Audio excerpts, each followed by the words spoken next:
ಮತ್ತೊಮ್ಮೆ deep fake ಬಲೆಯಲ್ಲಿ ರಶ್ಮಿಕಾ ಮಂದಣ್ಣ ಸಿಲುಕಿಕೊಂಡಿದ್ದಾರೆ. ರಶ್ಮಿಕಾ ಮುಖ ಇಟ್ಟು ಇನ್ಯಾರದ್ದೋ ದೇಹದ ವಿಡಿಯೋ ನಕಲಿಸಿದ ಕಿಡಿಗೇಡಿಗಳು ಹರಿಬಿಟ್ಟಿದ್ದಾರೆ. ಈ ಹಿಂದೆಯೂ ರಶ್ಮಿಕಾ ಮುಖವನ್ನ ಇನ್ಯಾರದ್ದೋ ದೇಹಕ್ಕೆ ಅಂಟಿಸಿದ್ದ ಘಟನೆ ನಡೆದಿತ್ತು. ಇಷ್ಟೆಲ್ಲ ಆದರೂ ಈವರೆಗೂ ಡೀಪ್ ಫೇಕ್ ಅನ್ನ ನಿಯಂತ್ರಿಸಲು ಸಾಧ್ಯವಾಗ್ತಿಲ್ಲ. ಬಿಬಿಎಂಪಿ ವಿಳಂಬ ನೀತಿಗೆ ಹೈಕೋರ್ಟ್ ಅಸಮಾಧಾನಗೊಂಡಿದೆ. ಬಡವರ ಮಕ್ಕಳು ಬಿಬಿಎಂಪಿ ಶಾಲೆಯಲ್ಲಿ ಓದ್ತಾರೆ. ನೀವು ಶಾಲೆಗಳ ಸೌಕರ್ಯ ಸುಧಾರಿಸಿಲ್ಲ. 10 ವರ್ಷವಾದರೂ ಬಿಬಿಎಂಪಿ ಶಾಲೆಗಳ ಸ್ಥಿತಿಗತಿ ವಿವರ ನೀಡಿಲ್ಲ. ಬಿಬಿಎಂಪಿ, ಬಿಡಿಎ, ಕೆಐಎಡಿಬಿ ಕೆಟ್ಟ ದಾವೇದಾರರು ಅಂತ ಹೈಕೋರ್ಟ್ ಅಸಮಾಧಾನ ಹೊರಹಾಕಿದೆ. ನಿನ್ನೆ ಚಂದ್ರ ದರ್ಶನವಾಗಿರುವ ಹಿನ್ನೆಲೆಯಲ್ಲಿ ರಾಜ್ಯದ ಕರಾವಳಿಯಲ್ಲಿ ಇಂದಿನಿಂದಲೇ ರಂಜಾನ್ ಮಾಸ ಆರಂಭ ಆಗ್ತದೆ. ದಕ್ಷಿಣ ಕನ್ನಡ, ಉಡುಪಿ, ಕಾಸರಗೋಡು ಸೇರಿದಂತೆ ಕರಾವಳಿಯಲ್ಲಿ ಇಂದಿನಿಂದ ರಂಜಾನ್ ಉಪವಾಸ ಆರಂಭ ಆಗಲಿದೆ.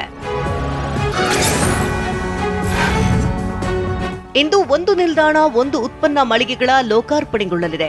ವರ್ಚುವಲ್ ಮೂಲಕ ಮಳಿಗೆಗಳನ್ನು ಪ್ರಧಾನಿ ಮೋದಿ ಉದ್ಘಾಟನೆ ಮಾಡಲಿದ್ದಾರೆ.